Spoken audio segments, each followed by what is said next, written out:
한서윤 시리즈 제8부에 오신 것을 환영합니다.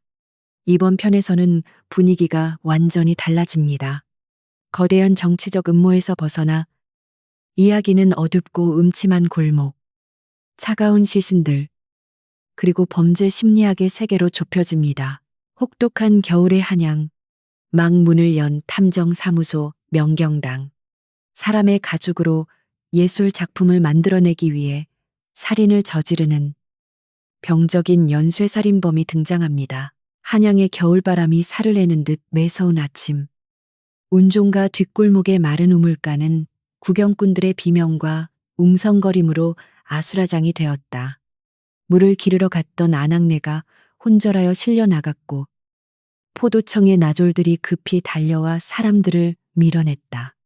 우물바닥에서 건져 올려진 것은 사람의 형상을 하고 있었으나 사람이라 부르기에는 너무나 참혹한 몰골이었다. 여인의 시신이었으나 얼굴이 있어야 할 자리에는 붉은 근육과 하얀 뼈만이 앙상하게 드러나 있었다. 누군가 예리한 도구로 안면 가죽 전체를 도려내 간 것이었다.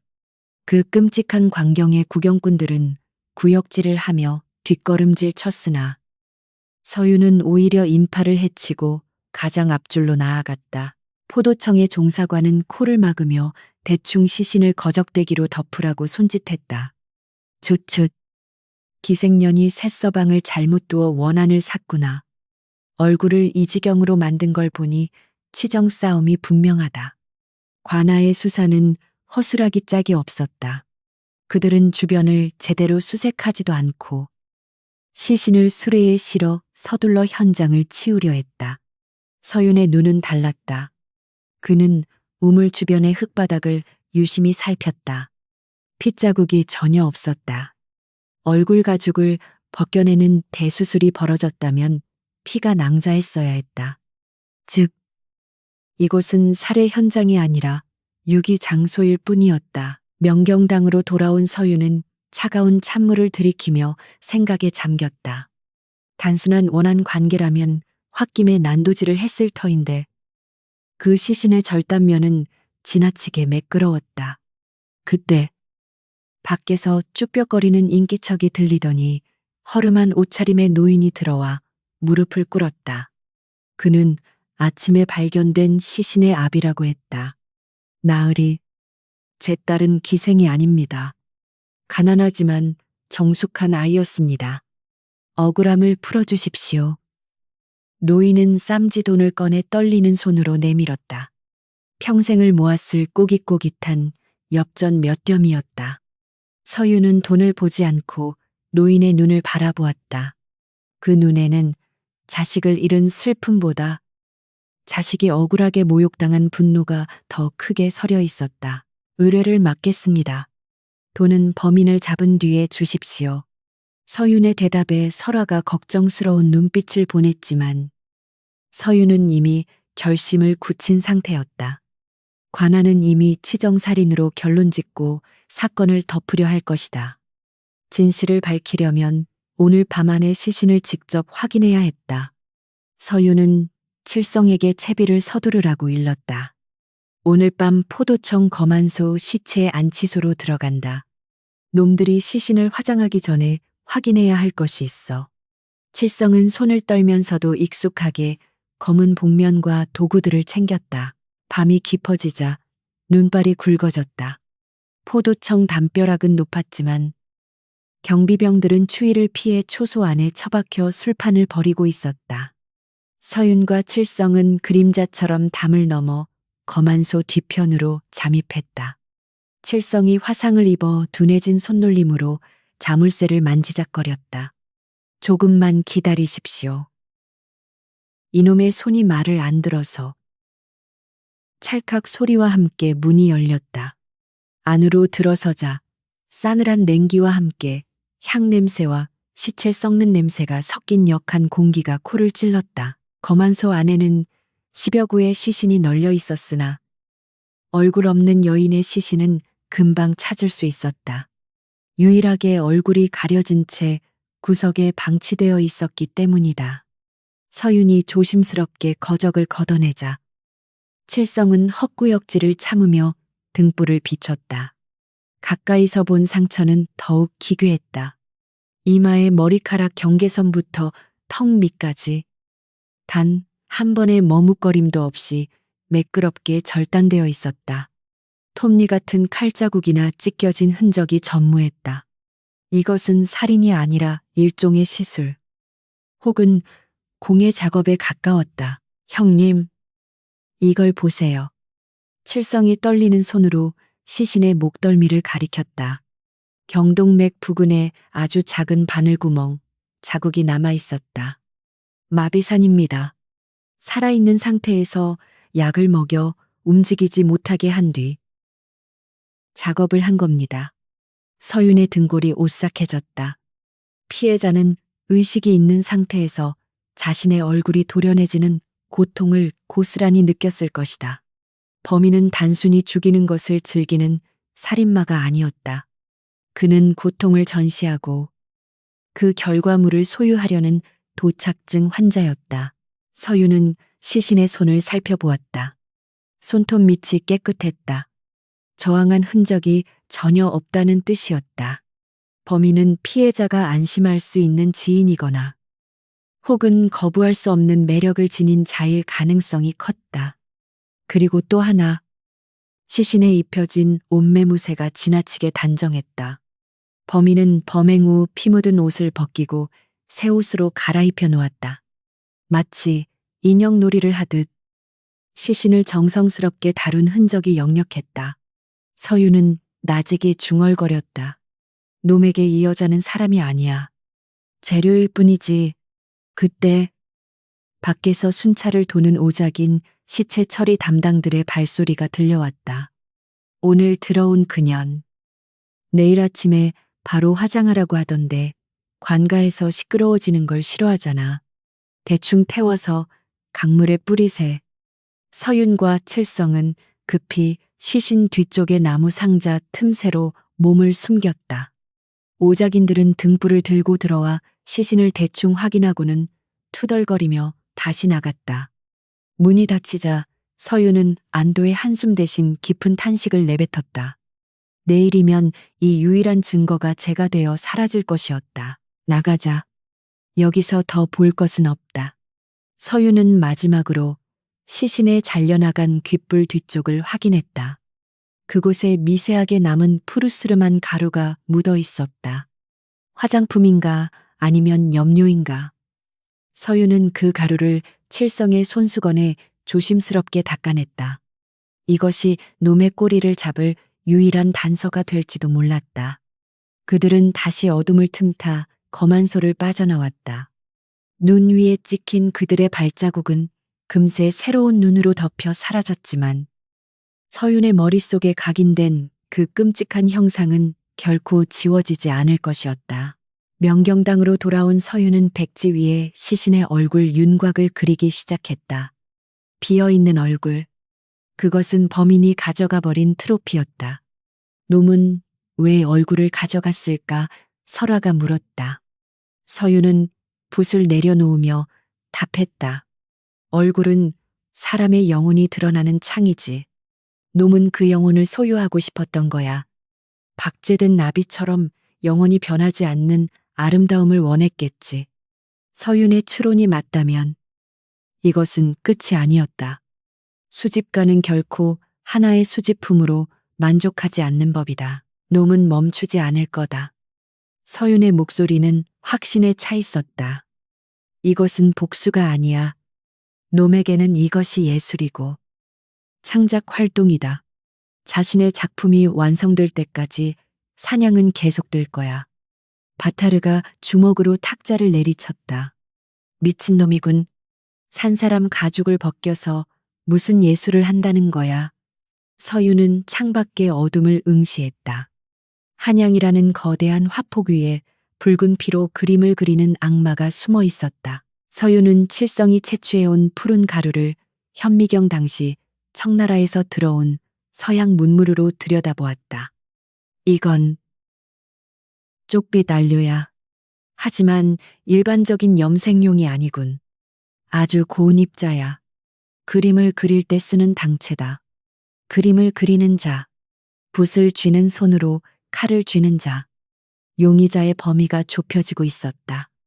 서유는 칠성에게 내일 당장 도성 내의 화방과 안료상을 뒤지라고 지시했다. 새벽이 밝아오고 있었다. 서유는 잠들지 못하고 의뢰인인 노인이 두고 간 엽전을 만지작거렸다. 가난한 아비의 딸은 얼굴을 잃은 채 차가운 우물 속에 버려졌다. 그 원한을 풀어주는 것은 정의 구현 같은 거창한 명분이 아니었다. 그것은 살아남은 자가 죽은 자에게 갖춰야 할 최소한의 예의였다. 서유는 벽에 걸린 자신의 갓을 바라보았다. 이제 그는 탐정이자 망자의 대변인이 되어야 했다. 기다려라. 서유는 보이지 않는 범인을 향해 선전포고를 날렸다. 네가 그린 그 역겨운 그림을 내가 찢어버릴 테니. 그는 자신의 수첩을 펴고 맨 첫 장에 이렇게 적었다. 사건 번호 1. 안면 박피살인 사건. 그리고 그 밑에 붉은 글씨로 덧붙였다. 범인은 예술가적 망상에 사로잡힌 지능범.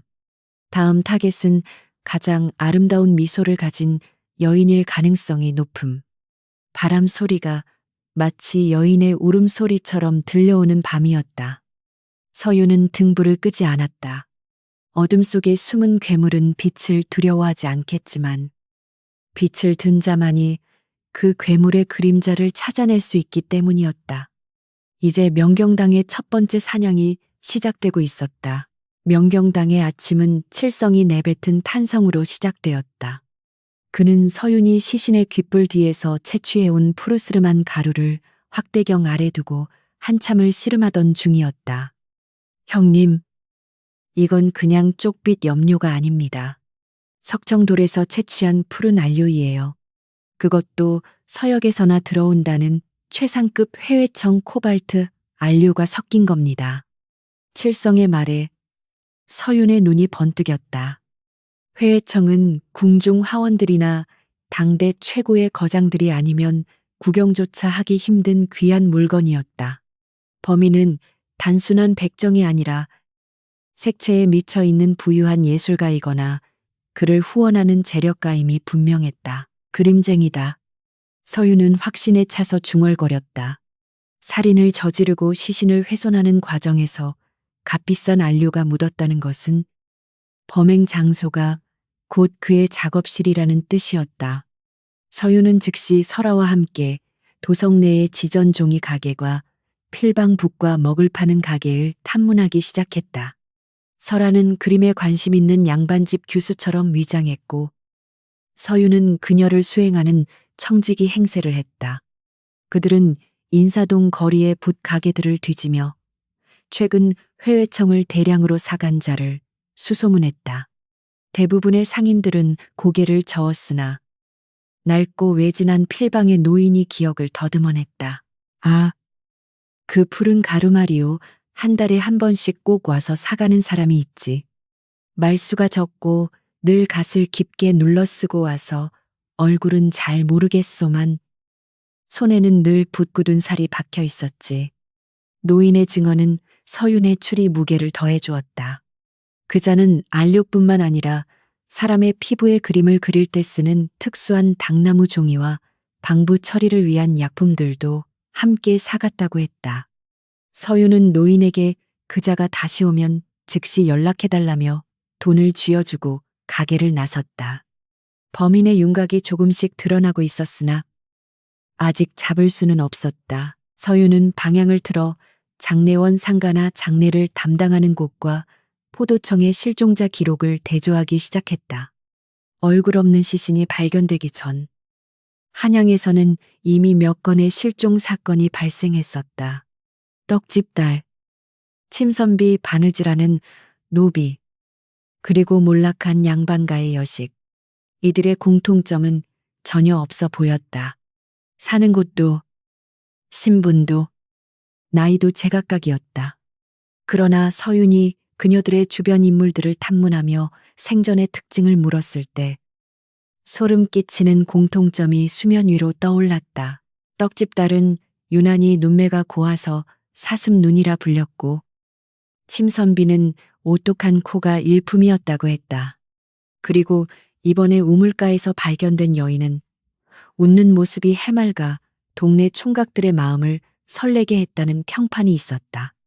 서윤의 머릿속에서 퍼즐 조각들이 맞춰지는 순간 등골을 타고 차가운 전율이 흘렀다.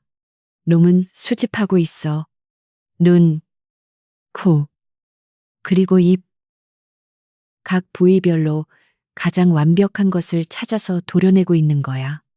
범인은 단순히 살인을 즐기는 게 아니라 인간의 파편들을 모아 자신만의 완벽한 얼굴을 조립하려는 광기 어린 예술가였다. 그렇다면 놈의 작업실에는 도려낸 눈과 코가 보관되어 있겠군요. 설아의 목소리가 미세하게 떨렸다. 서윤은 고개를 끄덕였다. 이것은 미인도를 그리는 것이 아니라 실제 사람의 가죽으로 미인을 만드는 끔찍한 콜라주였다. 서윤은 범인의 심리 속으로 들어가 보려 애썼다. 눈과 코, 입을 모았다. 그렇다면 이제 무엇이 남았는가? 얼굴의 윤곽인가? 아니면 특정한 표정인가? 서윤은 범인이 추구하는 것이 단순한 미모가 아니라 그 이면에 담긴 감정일지도 모른다는 생각이 들었다. 서윤은 칠성에게 지도를 펼치게 했다. 실종자들이 사라진 위치와 필방의 위치, 그리고 시신이 유기된 우물을 연결해 보았다. 범인의 동선은 북촌과 인사동, 그리고 기방이 밀집한 종로 일대를 맴돌고 있었다. 예술적 영감을 찾기에 가장 좋은 장소이자 아름다운 여인들을 쉽게 관찰할 수 있는 곳이었다. 서윤은 다음 타깃이 될 만한 대상을 추리기 위해 한양의 유명한 기생 명단을 훑어보았다. 범인은 분명 희귀하고 독특한 매력을 가진 사냥감을 노릴 것이었다. 그때 서윤의 시선이 한 이름에 멈췄다. 매양. 최근 한양 사내들의 마음을 사로잡고 있는 신입 기생이었다. 그녀는 뛰어난 가무 솜씨뿐만 아니라 보는 사람의 마음을 애잔하게 만드는 특유의 슬픈 눈썹과 묘한 분위기로 유명했다. 범인이 기쁨의 미소를 수집했다면 작품의 깊이를 위해 다음으로 필요한 것은 슬픔의 표정이 아닐까. 서윤의 직감이 경고음을 울렸다. 매양은 지금 위험했다. 서윤과 설아는 해가 저물기 시작한 종로의 유흥가로 향했다. 매향이 있다는 기방 청월과는 이미 술판이 벌어지고 있었다. 서윤은 손님으로 가장의 안으로 들어갔다. 화려한 등불 아래 가야금 소리가 흐르고 있었지만 서윤의 눈은 오직 구석진 자리에 앉아있는 수상한 자들을 쫓았다. 혹시 그 필방 노인이 말한 갓을 눌러 쓴 그림쟁이가 이곳에 와 있지는 않을까. 설아는 기생들 틈에 섞여 정보를 수집했다. 혹시 매향이를 유독 뚫어지게 쳐다보는 손님이 있었느냐. 기생들은 입을 모아 한 사내를 지목했다. 있지요. 술도 안 마시고 계집질도 안 하면서 종일 분만 놀리는 양반이요. 매향이 얼굴만 뚫어져라 그리다가 가는데 눈빛이 어찌나 집요한지 소름이 끼친다고들 해요. 그 사내는 자신을 화가라고 소개했다고 했다. 그는 매양의 얼굴을 그리는 것이 아니라 마치 해부하듯 관찰하고 있었던 것이다. 서윤은 매양의 방이 있는 별채 쪽으로 발걸음을 옮겼다. 복도 끝에서 인기척이 느껴졌다. 방문은 굳게 닫혀 있었으나 문틈으로 미세한 향냄새가 새어 나오고 있었다. 그것은 시체 검안소에서 맡았던 방부제 냄새와 흡사했다. 서윤은 설아에게 눈짓을 보냈다. 설아가 단검을 역수로 쥐고 문 앞으로 다가갔다. 안에서는 아무런 소리도 들리지 않았다. 너무나 고요해서 오히려 불길한 침묵이었다. 서윤이 문을 박차고 들어갔을 때 방 안은 텅 비어 있었다. 그러나 방 한가운데 놓인 화선지 위에는 간 마르지 않은 먹으로 그린 그림 한 장이 남아 있었다. 그림 속에는 매향이 공포에 질려 비명을 지르는 표정이 적나라하게 묘사되어 있었다. 그리고 그 옆에는 붉은 글씨로 짧은 시구가 적혀 있었다. 슬픔이 무르익었으니 이제 수확할 때가 되었다. 놈은 한 발 앞서 매양을 납치해 간 것이었다. 창문이 열려 있었고 난간에는 밧줄을 묶었던 흔적이 선명했다. 늦었습니다. 설아가 창밖을 내다보며 탄식했다. 아래쪽 골목에는 수레바퀴 자국이 어둠 속으로 이어져 있었다. 서유는 그림을 움켜쥐었다. 종이의 온기가 아직 남아 있었다. 놈은 서윤이 들이닥치기 직전까지 이곳에 머물며 자신의 승리를 기록하고 있었던 것이다. 이것은 단순한 납치가 아니었다. 서윤에 대한 명백한 도발이자 초대장이었다. 서윤은 바닥에 떨어진 붓을 주워 들었다. 최고급 황모필 족제비털로 만든 붓이었다. 붓대에는 작은 글씨로 낙원이라는 각인이 새겨져 있었다. 낙원 화실. 서윤은 도성 외곽에 있는 버려진 도자기 가마터 근처에 그런 이름을 가진 폐가가 있다는 소문을 들은 적이 있었다. 예술가들이 은둔하며 기이한 작품을 만든다던 곳. 그곳이 바로 놈의 도살장이자 전시관일 가능성이 높았다. 시간이 없었다. 매향의 얼굴이 놈의 칼끝에 의해 영원히 박제되기 전에 찾아내야 했다. 서유는 칠성에게 비둘기를 날려 바타르를 호출하게 했다. 전원 집합해라. 사냥터는 낙원이다. 서윤의 눈빛이 매섭게 빛났다. 놈은 사람의 얼굴을 훔쳐 가짜 예술을 만들려 하지만 서윤은 놈의 진짜 얼굴을 벗겨내어 그 추악한 본성을 세상에 까발릴 생각이었다. 밤 공기가 더욱 차가워졌다. 눈 내리는 한양의 밤거리. 보이지 않는 곳에서 누군가는 비명을 지르고 누군가는 그 비명을 화폭에 담으며 희열을 느낄 것이다. 서유는 옷자락을 휘날리며 어둠 속으로 뛰어들었다. 이제부터는 시간과의 싸움이었다. 사라진 얼굴들을 되찾기 위한 추격전이 본격적으로 막을 올렸다. 새벽 안개가 걷히기도 전 청계천 광통교 아래는 핏빛으로 물든 얼음과 구경꾼들의 비명으로 아수라장이 되었다. 다리 밑 교각에 매달린 시신은 어제 납치된 기생매양이었다. 그녀의 고운 자태는 온데간데 없고 얼굴 가죽이 정교하게 도려내진 참혹한 형상만이 남아 바람에 흔들리고 있었다. 붉게 드러난 근육 위로 하얀 성애가 끼어 기괴함을 더했고 그녀가 자랑하던 검은 머리카락은 피에 젖어 흉물스럽게 엉겨 붙어 있었다. 서윤이 현장에 도착했을 때는 이미 한성부 서울시청격의 관원들이 포승줄을 치고 일반인의 접근을 막고 있었다. 현장을 지휘하고 있는 자는 한성부 판윤시장 격인 조대감이었다. 그는 가마에서 내리지도 않은 채 손수건으로 코를 막으며 짜증 섞인 목소리로 호통을 치고 있었다. 재수가 없으려니 아침부터 이런 흉한 꼴을 보는구나. 당장 저것을 치워라. 도성 한복판에 저런 것을 매달아 두다니. 민심이 흉흉해질라. 그의 관심은 죽은 자의 원한이나 범인 검거가 아니라 자신의 관할 구역에서 발생한 소란을 덮는 것에만 집중되어 있었다. 오작인들이 밧줄을 끊어 시신을 거적대기 위해 짐짝처럼 내동댕이 쳤다.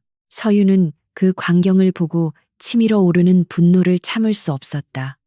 그는 포졸들의 재질을 뿌리치고 포승줄 안으로 성큼성큼 걸어 들어갔다. 멈추시오. 시신을 함부로 다루지 마시오. 서윤의 일갈에 조 대감이 눈썹을 꿈틀거렸다. 내 놈은 또 누구냐? 감히 관아의 일에 끼어들다니.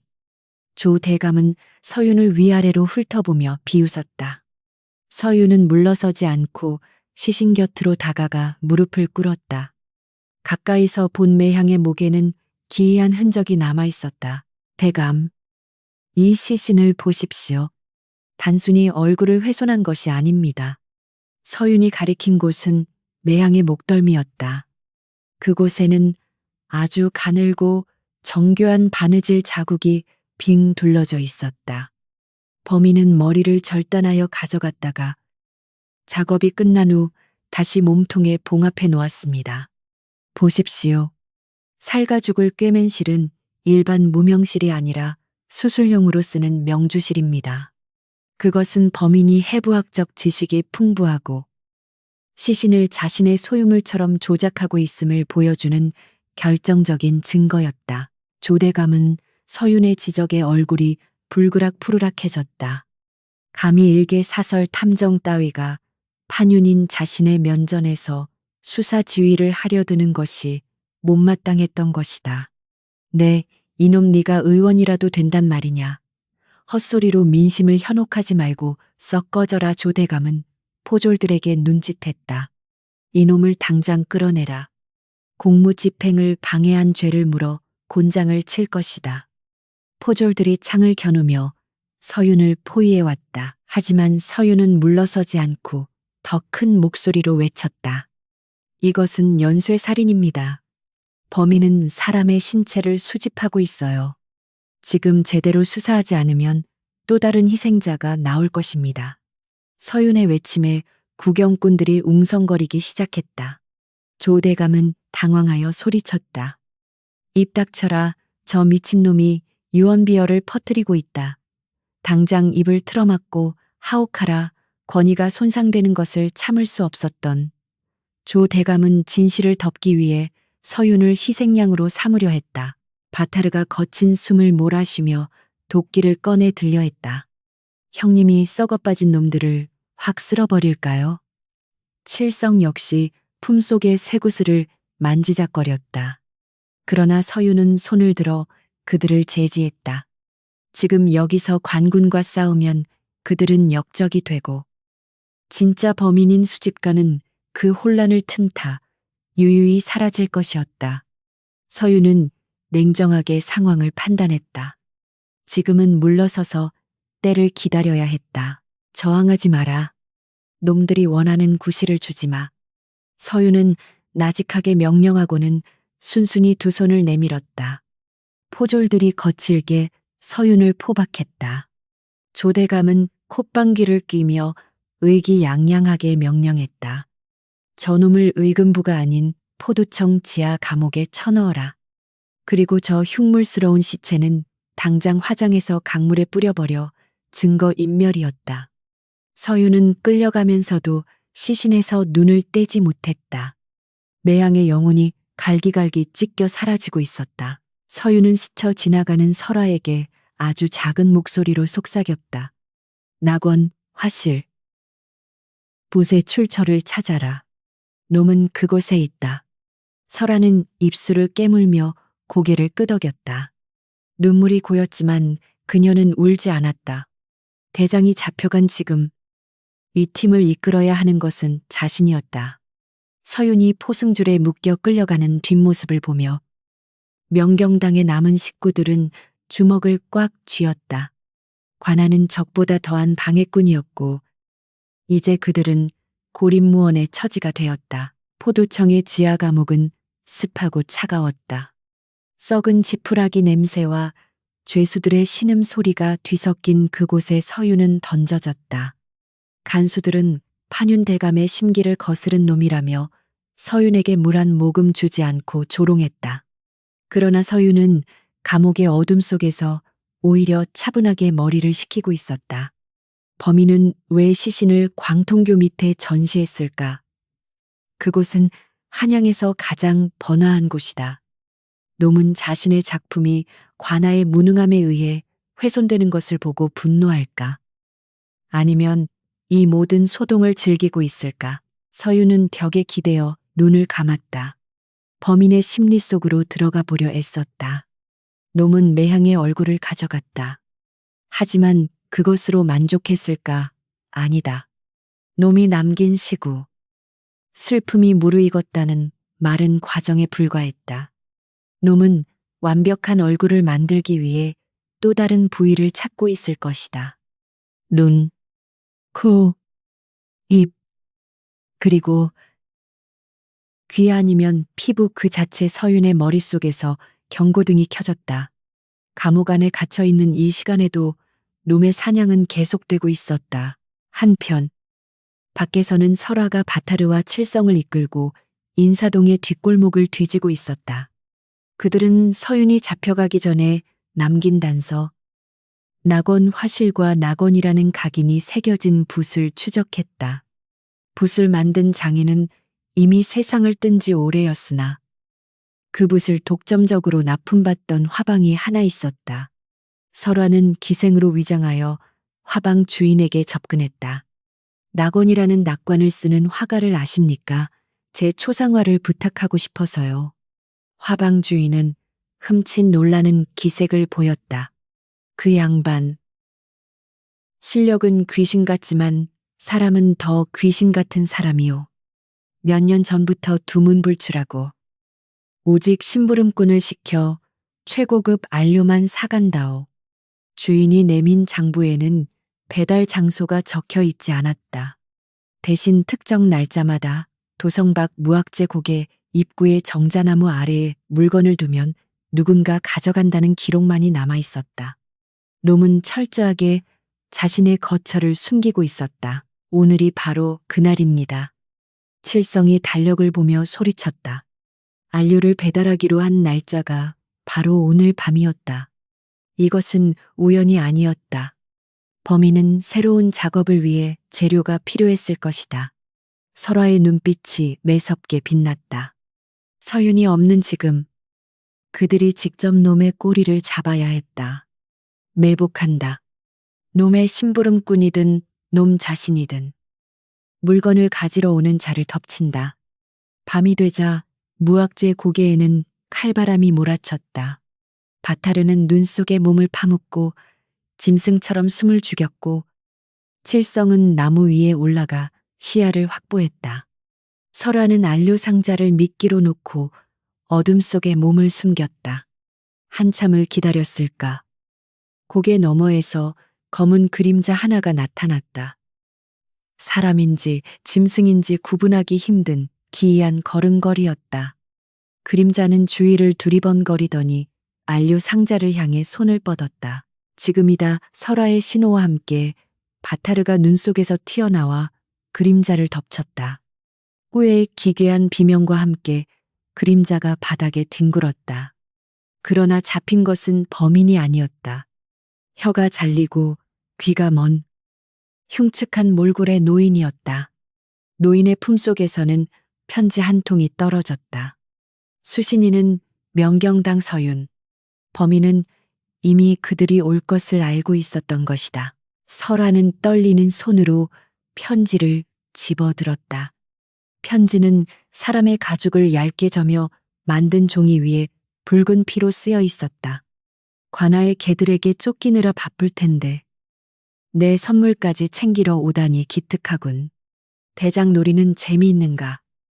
계집아이 놈은 서윤이 감옥에 갇힌 것뿐만 아니라 설아가 리더 역할을 하고 있다는 것까지 꿰뚫고 있었다. 감옥 안의 서윤은 문득 한기를 느끼며 눈을 떴다. 철창 너머로 쥐 한 마리가 지나가고 있었는데 쥐의 입에 무언가 물려 있었다.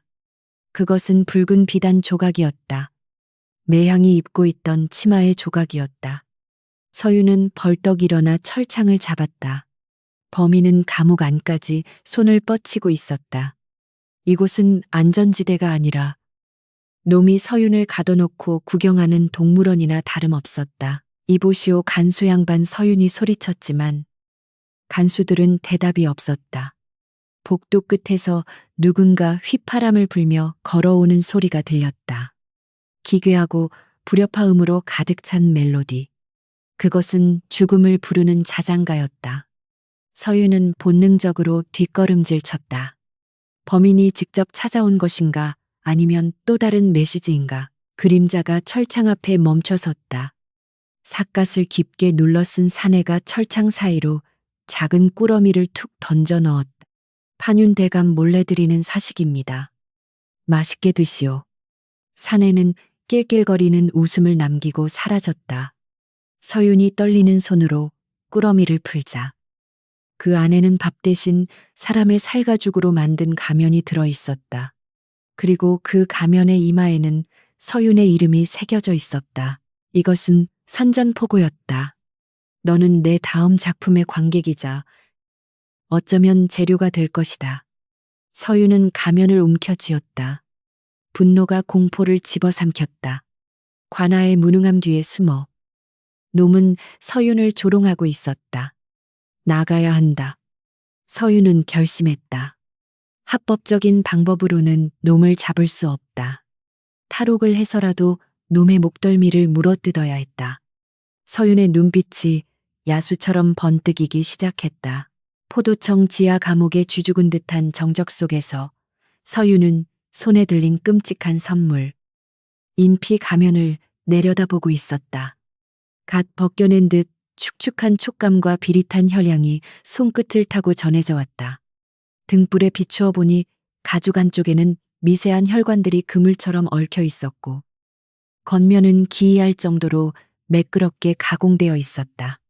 서윤이 가면을 자신의 얼굴에 대어보자 소름 끼치게도 완벽하게 들어맞았다. 놈은 서윤의 얼굴 골격과 턱선까지 정확하게 파악하고 있었던 것이다. 이것은 단순한 협박이 아니었다. 나는 너를 언제든지 해체하여 나의 컬렉션으로 만들 수 있다는 무언의 선언이었다. 가면의 이마 안쪽에는 붉은 먹으로 작은 글귀가 적혀 있었다. 관객이 없는 무대는 지루한 법. 어서 와서 나의 걸작을 감상하라. 서윤은 주먹을 꽉 쥐었다. 놈에게 이 사륙은 연극이고 서윤은 그 연극을 완성시켜줄 유일한 비평가였다. 서윤은 가면을 품속 깊이 숨겼다. 이것은 놈과 자신을 잇는 유일한 연결고리이자 증거였다.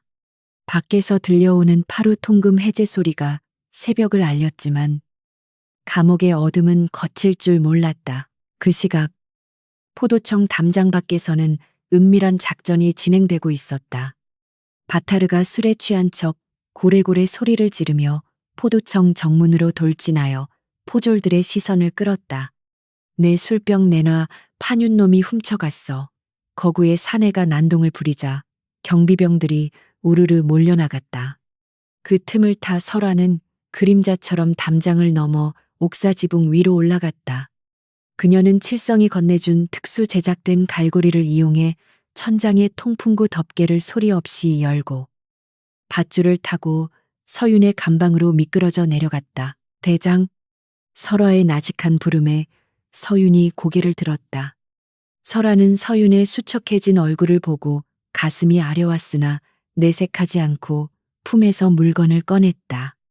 무학재에서 잡은 노인의 몸에서 나온 편지였다. 놈이 보낸 것입니다. 노인은 혀가 잘려 아무 말도 할 수 없었습니다. 서윤이 편지를 받아 펼치자 얇게 점인 사람 가죽 위에 그려진 기괴한 그림이 나타났다. 눈알이 없는 여인의 얼굴과 입술이 없는 남자의 얼굴이 서로를 껴안고 있는 형상이었다. 이건 단순한 그림이 아니다. 초대장이야. 서윤은 그림의 배경에 그려진 문양에 주목했다. 흐드러지게 핀 복사꽃과 붉은 등불들. 등불 축제. 내일 밤 열리는 연등회를 말하는 거야. 서윤의 눈빛이 날카로워졌다. 수많은 인파가 몰리는 축제 현장은 놈에게 있어 최고의 사냥터이자 자신의 예술을 과시할 전시장이 될 것이었다. 설화야. 내가 나가야 한다. 합법적인 방법으로는 안 돼.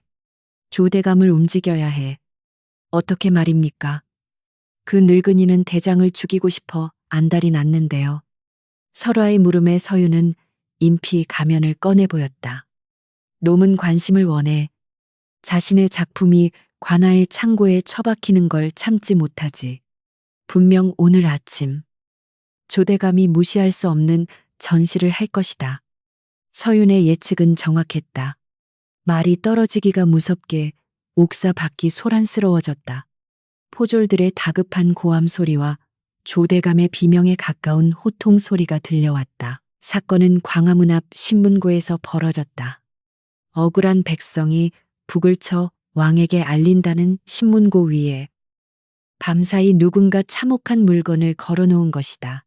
그것은 바로 전날 광통교에서 수거되었다가 사라진 매양의 시신에서 도려낸 얼굴 가죽이었다. 가죽은 마치 살아있는 사람처럼 북 위에 팽팽하게 씌워져 있었고 그 옆에는 판윤의 눈은 옹이 구멍인가 예수를 몰라보는 돼지인가라는 조롱 섞인 대자보가 붙어 있었다. 아침부터 몰려든 백성들은 그 끔찍한 광경에 경악했고 소문은 삽시간에 도성 전체로 퍼져나갔다. 조대감은 사색이 되어 벌벌 떨었다. 자신의 무능함이 만천하에 드러났을 뿐만 아니라 왕의 귀에까지 들어갈 위기였다. 그는 더 이상 이 사건을 덮을 수 없음을 깨달았다. 해결책이 필요했다. 아니, 책임을 떠넘길 희생양이 필요했다. 그는 옥사로 달려가 철창을 걷어차며 소리쳤다. 서윤 내놈이 범인을 잘 안다고 했지. 서윤은 여유롭게 앉아 조대감을 올려다보았다. 범인은 예술가입니다. 자신의 작품이 무시당하면 더 큰 자극을 주려 하지요. 대감께서 시신을 짐작 취급한 대가입니다.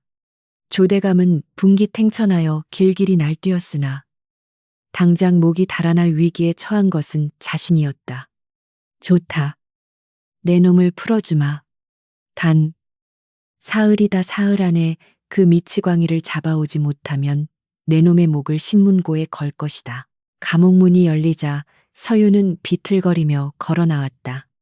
햇빛이 눈부셨지만 그보다 더 강렬한 것은 자유의 공기가 아닌 피비린내 나는 결이었다. 명경당으로 돌아온 서윤은 동료들과 함께 놈이 보낸 단서들을 책상 위에 늘어놓았다. 인피 가면, 인피 편지, 그리고 신문고 사건. 모든 것이 한 지점을 가리키고 있었다. 놈은 이제 숨어서 즐기는 단계를 넘어 세상 밖으로 나와 광란의 춤을 추려 하고 있었다. 칠성이 가면을 확대경으로 살피던 중 흠칫 놀랐다. 형님, 이 가죽, 약품 처리가 아주 독특합니다. 일반적인 방부제가 아니라 월화미인 꽃의 즙을 섞었습니다.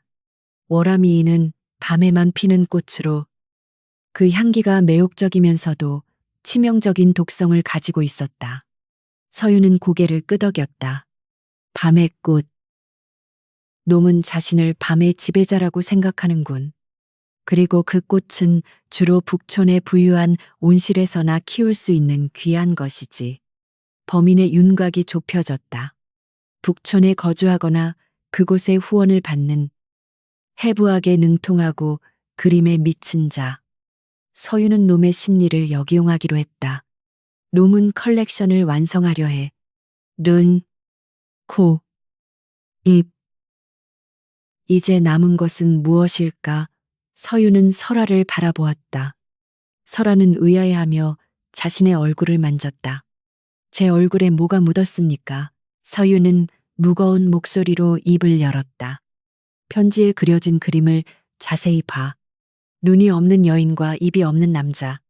놈이 찾는 마지막 조각은 바로 눈이다. 그것도 공포에 질려 흔들리는 눈이 아니라 죽음 앞에서도 차갑게 빛나는 영혼이 담긴 눈. 서윤의 시선이 설아의 눈동자에 고정되었다. 설아의 눈은 무사로서의 냉철함과 여인으로서의 깊이를 동시에 지닌 한양에서 가장 독보적인 눈동자였다. 제가 타겟입니까? 설아의 물음에 방 안에는 침묵이 흘렀다. 바타르가 벌떡 일어나 도끼를 잡았다. 안 돼, 설아를 미끼로 쓸 수는 없어. 하지만 설아는 조용히 손을 들어 바타르를 제지했다. 그녀는 거울 속에 비친 자신의 눈을 바라보았다. 놈이 원한다는 그 눈. 그것이 놈을 잡을 유일한 열쇠라면 피할 이유가 없었다. 제가 하겠습니다. 설아의 목소리는 단호했다. 연등회 때 저를 미끼로 쓰십시오. 놈이 제 눈을 가지러 올 때 제가 놈의 심장을 가져오겠습니다. 서윤은 설아의 결의에 찬 눈빛을 보며 가슴이 먹먹해졌다. 그녀를 위험에 빠뜨리는 것은 죽기보다 싫었지만 지금 놈을 잡지 못하면 더 많은 무고한 여인들이 희생될 것이었다. 약속한다. 서윤은 설아의 어깨를 잡고 맹세했다. 놈이 너에게 손가락 하나라도 대기 전에 내가 반드시 놈의 목을 칠 것이다. 내 눈은 놈의 수집품이 아니라 놈의 파멸을 지켜보는 심판의 눈이 될 것이다. 서윤의 눈빛에서 뜨거운 불꽃이 일었다. 이것은 수사와 검거를 넘어선 목숨을 건 도박이었다. 밤이 깊어가고 있었다. 내일이면 연등회가 열린다. 수만 개의 등불이 한양을 밝히겠지만 그 비달에 가장 짙은 그림자가 드리울 것이다. 서윤과 설화, 바타르와 칠성은 지도를 펴고 작전을 짰다. 놈이 나타날 동선, 도주 경로, 그리고 매복 지점, 모든 변수를 계산하고 또 계산했다. 실수는 용납되지 않았다. 실수의 대가는 설화의 목숨, 그리고 그녀의 눈이었다. 연등회가 열리는 청계천변은 그야말로 불야성이었다. 수만 개의 연등이 밤하늘을 수놓으며 은하수처럼 흘러갔고 오색 찬란한 불빛 아래 남녀노소가 뒤엉켜 축제의 열기에 취해 있었다. 그러나 이 화려한 빛의 향연 속에서 서윤의 눈은 오직 한 곳, 인파의 중심을 가로지르는 한 여인에게 고정되어 있었다. 설화였다. 평소의 무복을 벗어던지고 붉은 치마와 옥색 저고리를 입은 그녀는 짙은 화장으로 눈매를 강조하여 그 누구보다 고혹적인 자태를 뽐내고 있었다. 그녀의 눈동자는 등불빛을 머금고 차갑게 빛났지만 그 깊은 곳에는 칼날 같은 긴장감이 서려 있었다. 서윤은 갓을 눌러쓰고 설화와 열보 정도의 간격을 유지하며 그림자처럼 뒤따랐다.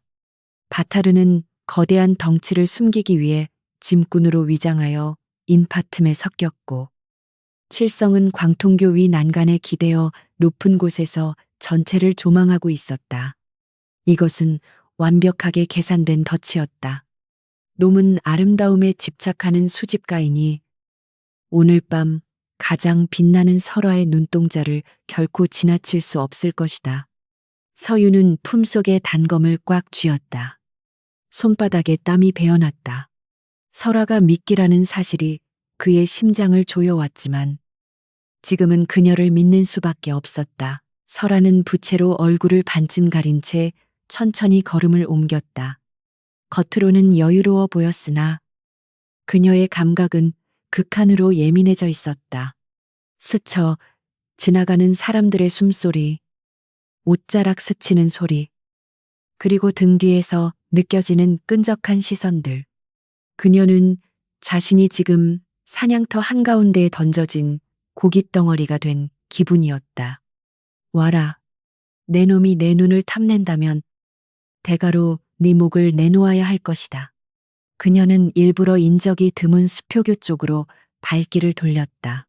그때 군중 속에서 기이한 탈을 쓴 광대패가 나타나 춤을 추기 시작했다. 진과 꽹과리 소리가 요란하게 울려 퍼지며 사람들의 시선을 사로잡았다. 서윤은 본능적으로 불길함을 느꼈다. 광대들의 움직임이 예사롭지 않았다. 그들은 마치 설화를 포위하듯 원을 그리며 좁혀오고 있었다. 서윤이 칠성에게 신호를 보내려는 찰나 광대 중 하나가 설화의 앞을 가로막으며 붉은 꽃 한 송이를 건넸다. 그것은 월화미인이었다. 놈이 보낸 신호였다. 설화가 꽃을 받아드는 순간 광대가 기괴한 목소리로 속삭였다. 눈이 참으로 곱구나. 내 화폭에 담기에 부족함이 없어. 설화의 눈빛이 번뜩였다. 그녀는 즉시 부채를 접으며 광대의 손목을 낚아채려 했다. 그러나 광대는 연체동물처럼 흐느적거리며 그녀의 손을 빠져나갔다. 동시에 주변의 다른 광대들이 일제히 품속에서 무언가를 꺼내 바닥에 던졌다. 펑하는 굉음과 함께 짙은 연막이 피어올랐다. 불이야, 불이 났다. 누군가의 비명소리와 함께 평화롭던 축제 현장은 순식간에 아수라장으로 돌변했다. 연막탄에서 피어오른 붉은 연기는 마치 거대한 화재가 발생한 것처럼 시야를 가렸고 공포에 질린 군중들이 비명을 지르며 사방으로 흩어졌다. 서유는 인파에 떠밀려 중심을 잃었다. 설아야, 그가 목이 터져라 외쳤지만 그의 목소리는 사람들의 비명과 꽹과리 소리에 묻혀버렸다. 높은 곳에 있던 칠성조차 연기 때문에 시야를 확보할 수 없었다. 젠장놈이 연막을 썼어. 칠성은 난간을 뛰어넘어 아래로 내려왔지만 밀려오는 인파를 뚫을 수가 없었다.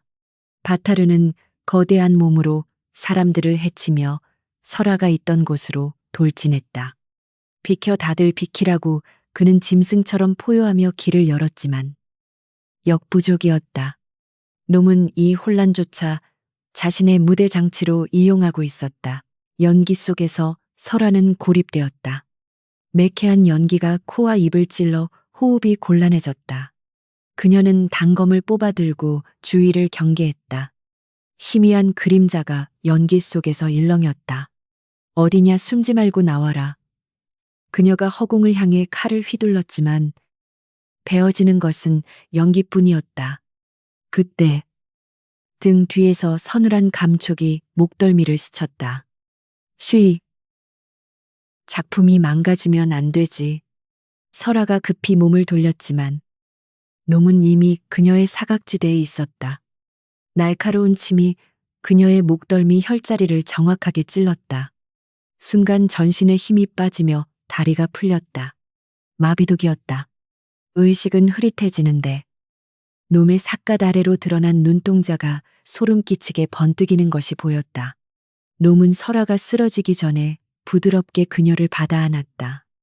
마치 연인을 안아주듯 다정한 손길이었으나 그 손에는 수술용 메스가 들려 있었다. 서윤이 간신히 연기를 뚫고 수표교에 도착했을 때 그곳에는 아무도 없었다. 흩어진 꽃잎들과 바닥에 떨어진 설아의 부채만이 그녀가 이곳에 있었음을 증명하고 있었다. 안 돼. 서윤은 부채를 주워들었다. 부채에는 붉은 먹으로 새로운 메시지가 적혀 있었다. 눈동자는 마지막에 그리는 법. 나의 화실로 오라. 관람석을 비워두었다. 놈은 처음부터 설아를 납치할 계획이었고 이 모든 소라는 서윤을 따돌리기 위한 연출이었다. 바타르와 칠성이 헐레벌떡 달려왔다. 형님, 설아 누님은요? 칠성의 물음에 서윤은 대답 대신 부채를 꽉 움켜쥐었다. 분노로 인해 손톱이 살을 파고들었다. 자신의 오만함이 설아를 사지로 몰아넣었다. 놈은 예술가적 망상에 빠진 미치광이가 아니라 군중 심리와 지형지물을 완벽하게 이용하는 지능적인 사냥꾼이었다. 서윤은 치밀어 오르는 자괴감을 억누르며 차갑게 이성을 되찾으려 애썼다. 화실이다. 서윤의 목소리는 지옥에서 올라온 악귀처럼 낮고 섬뜩했다. 놈은 설아의 눈을 바로 도려내지 않아 자신의 화실에서 가장 완벽한 조명 아래서 작업하려 할 것이다. 놈에게는 의식이 치러질 재단이 필요했다. 서윤은 칠성에게 소리쳤다. 아까 그 광대들, 놈의 하수인들이야. 놈들이 사라진 방향을 찾아 바퀴, 자국, 신발 자국, 냄새 하나라도 놓치지 마라. 다행히 눈이 내린 직후라 흔적을 완전히 지울 수는 없었다. 혼란스러운 군중의 발자국들 사이로 유난히 깊고 규칙적인 수레바퀴 자국이 북쪽 성곽을 향해 이어져 있었다. 놈은 설아를 짐짝처럼 수레에 싣고 유유히 빠져나간 것이다. 서윤은 지체할 시간이 없었다.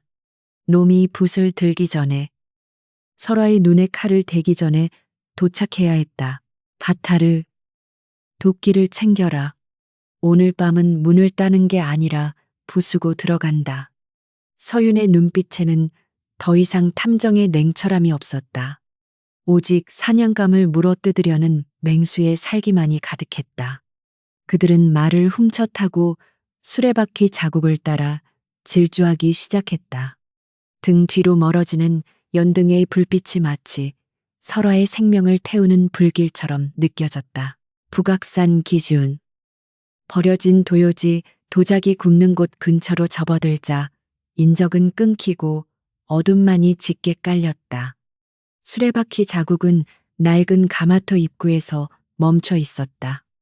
겉보기에는 폐허였으나 굴뚝에서는 미세한 연기가 피어오르고 있었다. 그리고 바람결에 실려오는 비릿한 냄새. 그것은 안료 냄새와 피 냄새, 그리고 월화미인의 향기가 뒤섞인 죽음의 향수였다. 서윤은 말에서 내려 가마터 입구를 노려보았다. 저곳이 바로 낙원 화실이었다. 수많은 여인들의 얼굴을 앗아간 지옥의 입구. 이제 서윤은 초대받은 관객이 아니라 그 무대를 박살낼 불청객으로 저 문을 통과할 것이었다. 기다려라. 설화야. 서윤은 단검을 뽑아들고 어둠 속으로 발을 내디뎠다. 그 시각 지하 화실의 차가운 수술대 위에서 설화는 눈을 떴다. 몸은 밧줄로 결박되어 꼼짝할 수 없었다. 그녀의 시야 위로 눈부신 조명이 켜졌다. 그리고 하얀 가면을 쓴 사내가 그녀를 내려다보며 붓을 씻고 있었다. 깨어났구나. 아주 좋아. 그 공포에 질린 눈빛. 내가 찾던 바로 그 색깔이야. 사내의 손에는 날카로운 메스가 들려 있었고 벽면에는 얼굴 없는 여인들의 그림이 갤러리처럼 전시되어 있었다. 설아는 비명을 지르는 대신 놈을 똑바로 노려보았다. 내 눈을 가져가려면 내 목숨을 걸어야 할 것이다. 그녀의 도끼 어린 말에 사내는 낄낄거리는 웃음을 터뜨렸다. 아, 정말 완벽해. 이 저항감이야말로 예술의 정점이지. 사내는 천천히 메스를 설아의 눈가로 가져갔다. 서윤이 도착하기까지 남은 시간은 얼마 없었다. 잔혹한 예술가의 마지막 붓질이 시작되려 하고 있었다. 북악산의 그림자가 길게 드리운 페가마터는 죽음보다 더한 고요에 잠겨 있었다. 굴뚝에서 피어오르는 희미한 연기는 매캐한 냄새를 풍겼으나 그것은 나무 타는 냄새가 아니라 짐승의 가죽을 태우는 듯한 역겨운 악취였다. 서윤은 말에서 내리자마자 바타르에게 눈짓을 보냈다. 바타르는 거대한 도끼를 어깨에 걸치고 가마터의 썩은 나무 문을 향해 돌진했다. 쾅하는 굉음과 함께 문짝이 종잇장처럼 뜯겨나갔다. 그러나 그 너머에는 어둠만이 있을 뿐 인기척은 느껴지지 않았다. 놈은 입구에 경비병조차 세워두지 않을 만큼 자신의 아지트를 확신하고 있는 것이었다. 아무도 없습니다. 도망친 걸까요? 칠성이 등불을 비추며 물었다. 서윤은 고개를 저었다. 아니, 놈은 도망치지 않는다. 자신의 성에 숨어 있을 뿐이야. 서윤은 가마터 바닥을 유심히 살폈다. 흙바닥 위에는 수레바퀴 자국이 가마 입구인 아궁이 쪽으로 이어지다 끊겨 있었다. 불을 떼야 할 아궁이가 차갑게 식어 있었다. 서윤이 아궁이 안쪽 벽돌을 누르자 기계장치가 돌아가는 둔탁한 소리와 함께 가마 바닥이 서서히 아래로 내려가기 시작했다. 그것은 지옥으로 통하는 비밀 계단이었다. 계단을 따라 내려가자 코를 찌르는 약품 냄새가 진동했다. 방부제로 쓰이는 포르말린과 월화미인의 향기가 뒤섞인 현기증이 날 정도로 달콤하고도 비릿한 냄새였다. 지하 공간은 생각보다 훨씬 넓고 정교하게 꾸며져 있었다. 벽면에는 최고급 비단이 발라져 있었고 천장에는 수십 개의 촛불이 은은하게 타오르며 마치 귀족의 연회장 같은 분위기를 자아냈다. 그러나 그곳에 전시된 것은 산의 진미가 아니었다. 서윤 일행이 들어선 첫 번째 방은 전시실이었다. 바타르가 등불을 높이 들자 칠성은 비명을 지르며 주저앉고 말았다. 벽면을 따라 늘어선 유리장 안에는 투명한 용액에 담긴 수십 개의 얼굴들이 둥둥 떠다니고 있었다. 그것들은 모두 최근 한양에서 실종되었거나 살해된 여인들의 얼굴 가죽이었다. 눈을 감고 있는 얼굴, 공포에 질린 표정, 환하게 웃는 입술 등 각기 다른 표정들이 마치 살아있는 것처럼 생생하게 보존되어 있었다. 이 미친 새끼가 바타르의 손이 부들부들 떨렸다. 서유는 전시실 한가운데 놓인 빈 유리장으로 다가갔다. 그곳에는 붉은 글씨로 이름표가 붙어 있었다. 전사의 눈, 설화. 아직 내용물은 없었으나 놈이 설화를 이곳에 전시하려 했음은 분명했다. 용액은 맑았고 뚜껑은 열려 있었다. 서유는 유리장을 주먹으로 내리쳐 박살냈다. 파편이 튀고 용액이 바닥을 적셨지만 서윤의 분노를 식히기에는 역부족이었다. 설화는 어디 있지 아직 죽지 않았어. 서윤은 방안을 미친 듯이 뒤졌다. 전시실 안쪽에는 또 다른 문이 있었다. 그 문을 열고 들어가자 작업실이 나타났다. 수술용 칼과 톱, 그리고 각종 안료가 어지럽게 널려 있는 책상 위에는 아직 마르지 않은 핏자국이 선명했다. 그러나 설화의 모습은 보이지 않았다. 대신 책상 위에 두툼한 장부 하나가 놓여 있었다. 겉표지에는 서로 엉킨 나무뿌리 모양의 기이한 문양이 찍혀 있었다. 서윤이 장부를 펼치자 그 안에는 끔찍한 진실이 기록되어 있었다. 그것은 단순한 작업일지가 아니라 판매 장부였다. 작품명 순수, 구매자 병조 참판이 대감, 가격 금 100냥, 작품명 비탄, 구매자 거상 박씨, 가격은 500냥. 놈은 단순히 미쳐서 살인을 저지르는 게 아니었다.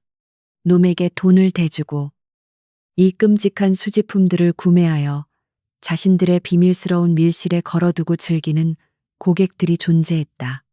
그들은 조선의 고위 관료들과 거상들, 즉 이 사회의 지도층이었다. 고객 리스트야. 놈은 하청업자에 불과했어. 서유는 장부를 넘기다 마지막 페이지에서 멈췄다. 오늘의 의뢰, 작품명, 무사의 눈물, 장소 지하 극장, 활락, 관객 특별 회원 전원 참석. 놈은 설화를 납치해 이곳에서 작업하려던 게 아니었다. 고객들이 지켜보는 앞에서 살아있는 상태로 해체하는 공개 처형쇼를 계획하고 있었던 것이다. 지하 극장 활락 들어본 적 없는 곳인데 칠성이 다급하게 물었다. 서유는 장부 사이에 끼워진 약도를 발견했다. 남산기구. 겉으로는 평범한 별장처럼 보이지만 지하에 비밀 연회장을 갖춘 곳. 그곳 주인은 바로 장부에 가장 많이 등장하는 VIP 고객. 예조판서 민대감의 사가였다. 놈들은 예술을 빙자하여 사륙을 즐기고 있다. 설화는 그들의 오늘 밤 메인 요리야. 그때 작업실 구석의 어둠 속에서 앓는 소리가 들려왔다. 바타르가 다가가 젖은 거적을 들추자 온몸의 피부가 벗겨진 채 죽어가는 남자가 있었다. 그는 범인의 조수였거나 혹은 실패한 작품으로 버려진 자 같았다. 남자는 서윤을 보자마자 피 섞인 거품을 물며 낄낄거렸다. 늦었어. 화가님은 이미 무대에 오르셨다. 그녀의 비명이 최고의 음악이 될 거야. 서윤은 남자의 멱살을 잡았다. 입구는 어디냐? 그 극장으로 들어가는 입구를 말해. 남자는 힘겹게 손가락으로 벽에 걸린 그림 하나를 가리키고는 숨을 거두었다. 그림 속에는 남산의 오래된 정자가 그려져 있었다. 서윤은 남자의 눈을 감겨주며 일어섰다. 시간은 이제 모래시계의 마지막 알갱이처럼 얼마 남지 않았다. 이곳을 태워버릴까요? 바타르가 횃불을 들고 물었다. 서윤은 고개를 저었다. 아니, 그대로 둬라. 이 끔찍한 현장과 장부야말로 놈들과 그 고객들을 모조리 엮어 넣을 올감이다. 서윤은 장부를 챙겨 품에 넣었다. 이 장부 하나면 조정의 절반을 날려버릴 수 있었다. 하지만 지금 중요한 것은 정의 구현이 아니라 설화의 목숨이었다. 가자. 남산으로 간다. 서윤 일행은 지하 묘지를 빠져나왔다. 밖은 여전히 눈이 내리고 있었고 한양의 불빛들은 멀리서 평화롭게 반짝이고 있었다. 저 불빛 아래 어딘가에서 고귀한 척하는 자들이 가면을 쓰고 모여 앉아 사람의 죽음을 기다리고 있다는 사실이 서윤을 구역질 나게 했다. 말에 올라탄 서윤은 채찍을 휘둘렀다. 말발굽 소리가 밤 공기를 갈기갈기 찢었다. 그의 머릿속에는 오직 하나. 설아의 눈동자만이 맴돌았다. 그녀가 공포에 질려 눈물을 흘리기 전에, 아니, 그녀의 눈에서 빛이 사라지기 전에 도착해야 했다. 서윤의 눈빛은 더 이상 이성이 아닌 광기로 번들거리고 있었다. 남산으로 향하는 길은 험했다. 눈길에 말이 미끄러질 뻔했지만 서윤은 속도를 줄이지 않았다. 조금만 버텨라. 설아야, 내가 가고 있다. 그의 외침은 바람 소리에 묻혔으나 그 간절함만은 어둠을 뚫고 쏘아진 화살처럼 목적지를 향해 날아가고 있었다. 남산의 까거지른 절벽 위에 위태롭게 자리 잡은 예조판서 민대감의 별장은 겉보기에는 고고한 학의 자태처럼 우아했으나 그 속은 썩은 내장으로 가득 찬 괴물의 둥지와 다름없었다. 눈 덮인 소나무 숲 사이로 드문드문 보이는 횃불들은 마치 도깨비불처럼 일렁이며 접근하는 모든 이들을 경계하고 있었다. 서윤은 숲의 어둠 속에 몸을 숨긴 채 별장의 정문 앞에 도열한 사병들의 움직임을 주시했다. 일반적인 간호가정 노비가 아니었다. 놈들은 군대에서나 볼 법한 잘 훈련된 살수들이었다. 정면 돌파를 시도했다간 설아를 구하기도 전에 화살바지가 될 것이 뻔했다. 시간이 없어. 곧 쇼가 시작될 거야. 칠성이 초조하게 입술을 물어뜯었다. 서윤의 눈빛은 차갑게 가라앉아 있었다. 그는 힘으로 벽을 뚫는 대신 그 벽의 문을 열 열쇠를 기다리고 있었다. 그때 산길 아래쪽에서 붉은 등불을 단 화려한 가마 한 채가 헉헉거리는 교꾼들의 어깨에 실려 올라오고 있었다. 가마의 덮개에는 호조 재정을 담당하는 관청의 문양이 금실로 수놓아져 있었다. 놈들의 VIP 고객 중 하나인 호조 참판이 뒤늦게 도착한 것이다. 서윤은 바타르에게 짧은 손짓을 보냈다. 저 자가 우리의 통행증이다. 가마가 인적이 드문 굽이기를 지날 때 어둠 속에서 거대한 그림자가 덮쳤다. 바타르는 소리 없이 교꾼 2명의 뒷덜미를 가격해 기절시켰고 가마는 쿵소리와 함께 눈밭에 처박혔다. 호조 참판이 놀라게 누구냐라고 소리치며 문을 여는 순간 서윤의 차가운 칼날이 그의 목을대에 닿았다. 목소리를 낮추십시오. 대감, 오늘 밤은 초대받지 않은 손님이 많습니다. 서윤은 참판을 도로 가마 안으로 밀어넣고 자신도 따라 들어갔다. 좁은 가마 안에서 참판은 사시나무 떨듯 떨며 서윤을 노려보았다. 네 이놈, 내가 누군지 알고. 참판의 호통은 서윤이 품에서 꺼낸 장부를 보는 순간 뚝 멈췄다. 서윤은 장부를 펼쳐 참판의 이름과 그가 구매했던 엽기적인 수집품 목록을 들이밀었다. 작품명 처녀의 입술. 가격은 300냥. 이 장부가 내일 아침 대전 회의 시간에 전하의 용상 위에 올라간다면 어찌 되겠습니까? 대감의 고고한 명예가 땅에 떨어지는 건 순식간이겠지요. 서윤의 협박은 단순했지만 치명적이었다. 명예를 목숨보다 중시하는 척하는 이들에게 치부는 죽음보다 더한 공포였다. 참판의 얼굴이 흑빛으로 변했다. 무엇을 원하느냐? 돈이라면 얼마든지 주겠다. 서윤은 싸늘하게 웃었다. 돈은 필요 없습니다. 우리를 저 별장 안으로 안내하십시오. 대감의 호위무사로 위장해서 말입니다. 서윤은 밖에서 대기하던 바타르와 칠성에게 참판의 호위병 옷을 입혔다. 칠성은 쓰러진 교꾼 대신 가마를 메었고 바타르는 위풍당당하게 가마 옆을 지켰다. 서윤은 참판의 옆에 앉아 단검으로 그의 옆구리를 찌르며 속삭였다. 허튼 수작을 부리면 장부는 세상에 공개되고 대감의 목은 여기서 떨어질 겁니다. 별장 정문에 도착하자 문지기들이 창을 교차하며 가마를 막아섰다. 초대장이 없으면 들어갈 수 없습니다. 긴장감이 감도는 순간 가마문이 열리고 호조 참판이 얼굴을 내밀었다. 그는 식은땀을 흘리며 최대한 거만한 목소리를 쥐어짜냈다. 나담인 대감이 오라고 해서 왔는데 감히 내 앞길을 막느냐. 문지기들은 참판의 얼굴을 확인하고 당황하여 길을 터주었다. 그러나 서윤 일행을 보며 의심스러운 눈초리를 보냈다. 이 자들은 누구입니까? 오늘은 하인 출입 금지입니다. 내 신변을 보호하는 사설 호위들이다. 요즘 도성 인심이 흉흉하여 데려왔다. 참판은 서윤이 시킨 대로 앵무새처럼 읊었다. 문지기들은 잠시 망설였으나 고위 관료의 심기를 거스르기 부담스러웠는지 결국 문을 열어주었다. 서윤은 안도의 한숨을 삼키며 별장 마당으로 들어섰다. 겉보기에는 평범한 양반가의 정원이었으나 곳곳에 기이한 조각상들이 서 있었고 공기 중에는 묘한 향냄새가 감돌고 있었다. 그 냄새는 지하 화실에서 맡았던 것과 동일했다. 참판은 떨리는 걸음으로 정원 구석의 작은 정자, 향원정으로 향했다. 정자의 바닥에는 태극 문양이 그려져 있었는데 참판이 특정 위치를 밟자 바닥이 윙하는 소리와 함께 열리며 지하로 이어지는 나선형 계단이 드러났다.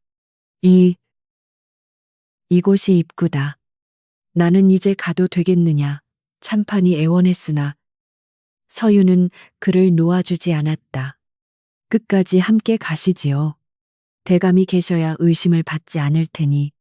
서윤은 참판을 앞세워 어둠 속으로 발을 내디뎠다. 계단을 내려갈수록 화려하고 퇴폐적인 음악 소리가 들려왔다. 지하 공간은 지상의 별장보다 훨씬 더 거대하고 사치스러웠다. 붉은 벨벳 카펫이 깔려 있었고 천장에는 수정으로 만든 샹들리에가 눈부시게 빛나고 있었다. 그리고 그곳에는 수십 명의 귀족들이 모여 있었는데 그들은 하나같이 기괴한 가면을 쓰고 있었다. 웃는 얼굴, 우는 얼굴, 분노하는 얼굴. 가면 뒤에 숨은 그들의 진짜 얼굴은 탐욕과 광기로 번들거리고 있을 것이었다. 서윤 일행은 입구에 비치된 여분의 가면을 집었었다. 서윤은 무표정한 하회탈을, 바타르는 험상내진 도깨비 탈을 골랐다. 가면은 익명성을 보장해 주었지만 동시에 이곳의 공범자가 되었다는 불쾌감을 주었다. 홀 중앙에는 원형 무대가 있었고 그 주변으로 귀족들이 와인잔을 들고 담소를 나누고 있었다. 오늘 작품이 그렇게 대단하다며 전사의 눈이라지 저항할 때의 그 눈빛이 일품이라더군. 그들의 대화는 서윤의 이성을 마비시킬 정도로 역겨웠다. 참판은 구석진 자리로 도망치듯 숨어버렸고 서윤은 무대 가까이로 접근했다. 무대 위에는 붉은 커튼이 드리워져 있었고 그 뒤에서 누군가 준비를 하는 듯 분주한 움직임이 보였다. 칠성이 서윤의 옷자락을 잡아당기며 속삭였다. 형님, 저기. 칠성이 가리킨 곳은 무대 오른쪽의 악단석이었다. 악사들이 연주하는 음악은 기묘하게도 사람의 비명소리와 비슷한 음역대를 오가며 신경을 긁어대고 있었다. 그리고 그 악단 뒤편에 낯익은 삿갓을 쓴 사내가 붓을 씻고 있었다.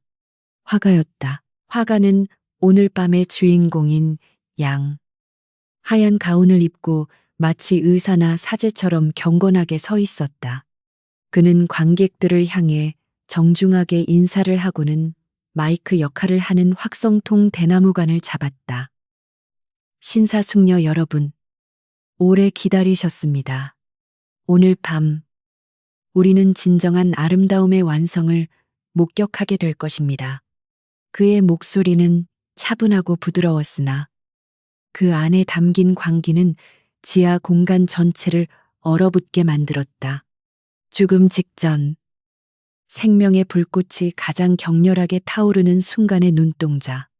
그것을 영원히 박제하는 의식을 시작하겠습니다. 관객들의 박수갈채와 함께 붉은 커튼이 서서히 올라갔다. 서윤의 심장이 ඈ는 듯했다. 무대 중앙에는 십자가 형태의 형틀에 묶인 설화가 있었다. 그녀의 붉은 치마는 찢어져 있었고 얼굴은 창백했지만 눈빛만은 형형하게 살아 있었다. 그녀는 입에 재갈이 물려 소리를 지를 수 없었지만 객석 어딘가에 있을 서윤을 찾기 위해 필사적으로 눈동자를 굴리고 있었다. 화가는 설아에게 다가가 그녀의 얼굴을 어루만졌다. 보십시오. 두려움과 분노가 뒤섞인 저 완벽한 색채를 이제 저 눈을 적출하여 영원불멸의 보석으로 만들 것입니다. 화가가 수술용 메스를 높이 쳐들자 조명이 칼날에 반사되어 번쩍였다. 관객들은 숨을 죽이고 그 잔혹한 순간을 기다리며 몸을 앞으로 기울였다. 그들은 사람이 죽어가는 것을 구경거리가 아닌 숭고한 예술 행위로 소비하고 있었다. 서윤은 더 이상 참을 수 없었다. 그는 품속의 장부를 꺼내 바타르에게 건넸다. 이걸 지켜라. 그리고 신호하면 불을 질러. 바타르가 고개를 끄덕이며 품에서 기름병을 꺼냈다. 서윤은 천천히 무대 쪽으로 걸어나갔다. 가면 속의 눈동자가 화가 못지않은 살기로 불타오르고 있었다. 아직 누구도 그를 제지하지 않았다. 그들은 서윤이 쇼의 일부이거나 늦게 도착한 열성적인 관객이라 생각하는 듯했다. 서윤이 무대 계단을 밟고 올라서자 화가가 동작을 멈추고 고개를 돌렸다. 가면을 쓴 낯선 이의 등장이 예정에 없던 일이라 당황한 기색이었다. 누구십니까? 의식 중에 난입하는 것은 예의가. 서윤은 대답 대신 쓰고 있던 하회탈을 벗어던졌다. 땀과 분노로 젖은 그의 맨얼굴이 드러나자 설화의 눈이 커졌다. 화가의 눈초리가 가늘어지더니 이내 비릿한 미소를 지었다. 아, 오셨군요. 나의 비평가. 화가는 메스를 내리지 않은 채 서윤을 반겼다. 초대장을 보냈는데 답장이 없어 섭섭하던 참이었습니다. 하지만 조금 늦으셨군요. 막 하이라이트가 시작되려던 참인데 서윤은 천천히 칼을 뽑았다. 검집에서 흘러나온 서늘한 검기가 무대 위의 뜨거운 조명 아래서 푸르게 빛났다. 내 놈의 예술은 여기서 끝이다. 서윤의 목소리가 지하 홀을 울렸다. 관객들이 웅성거리기 시작했다. 뭐야, 저것도 쇼인가? 각본에 없던 내용인데. 민 대감이 당황하여 사병들에게 소리쳤다. 저놈을 끌어내라, 흥을 깨고 있어. 그러나 서윤은 아랑곳하지 않고 화가를 향해 검끝을 겨눴다. 그 칼을 내려놓아라. 그렇지 않으면 내 놈의 손목을 잘라 저 유리장에 넣어주마. 화가는 낄낄거리며 설화의 목에 메스를 들이댔다. 오호, 협박이라. 하지만 탐정님, 당신이 한 발자국이라도 더 움직이면 이 아름다운 목에 붉은 선이 그어질 텐데요. 당신은 예술을 망칠 셈입니까? 인질극이었다. 서윤은 멈칫했다. 거리는 10보. 아무리 빨라도 메스가 설화의 경동맥을 긋는 것보다 빠를 수는 없었다. 그때 객석 뒤편에서 펑하는 소리와 함께 불길이 치솟았다. 칠성과 바타르가 입구 쪽에 커튼에 불을 지른 것이었다. 불이야, 불이 났다. 귀족들은 비명을 지르며 출구를 향해 쇄도했다. 가면을 쓴 점잖은 신사들은 순식간에 살기 위해 서로를 밀치고 짓밟는 짐승으로 변했다. 아수라장이 된 호란, 연기가 자욱해지는 그 혼란 속에서 서윤과 화가, 그리고 설아만이 무대 위에 고립된 섬처럼 남아 서로를 노려보고 있었다. 관객이 다 떠나버렸군. 서윤이 나직하게 말했다. 이제 우리 둘만의 무대다. 내 놈의 그 역겨운 가면을 벗겨주마. 화가는 분노로 일그러진 얼굴로 소리쳤다. 감히 내 무대를 망쳐 내 놈의 가죽을 벗겨 북으로 만들어주마. 그는 설화를 팽개치고 서윤을 향해 메스를 휘두르며 달려들었다. 미치광이 예술가와의 마지막 춤이 시작되고 있었다. 화마가 덮친 지하 극장은 순식간에 아비규환의 생지옥으로 변했다. 바타르와 칠성이 지른 불은 벨벳 커튼을 타고 천장의 샹들리에까지 옮겨 붙었고 녹아내린 수정 조각들이 불비가 되어 쏟아져 내렸다. 점잔을 빼며 예술을 논하던 가면 속의 귀족들은 살기 위해 서로를 밀치고 짓밟으며 출구로 쇄도했다. 그들의 벗겨진 가면 아래 드러난 공포와 이기심으로 일그러진 민낯이야말로 그 어떤 연극보다 추악했다. 비켜, 내가 먼저 나갈 거야. 비명과 욕설이 난무하는 가운데 오직 무대 위 두 사람만이 이 소란에서 격리된 채 서로를 죽일 듯이 노려보고 있었다. 화가는 자신의 성스러운 무대가 잿더미로 변해가는 광경을 보며 이성을 잃고 울부짖었다. 안 돼. 나의 완벽한 결말이 내 놈이 다 망쳤어. 그는 들고 있던 메스를 고쳐잡고 서윤을 향해 짐승처럼 달려들었다. 그의 움직임은 무예를 익힌 자의 그것이 아니었다. 오로지 파괴 본능에 맡겨진 기괴하고 예측 불가능한 광란의 몸부림이었다. 서윤은 날카로운 메스날을 검으로 쳐냈으나 화가는 고통도 느끼지 못하는 듯 뒤로 물러서지 않고 곧바로 다시 덤벼들었다. 서윤의 검은 길었으나 좁은 무대 위에서 미친 듯이 파고드는 작은 칼날을 상대하기는 쉽지 않았다. 화가는 서윤의 급소가 아니라 얼굴을 노리고 있었다. 내 놈의 눈부터 도려내주마.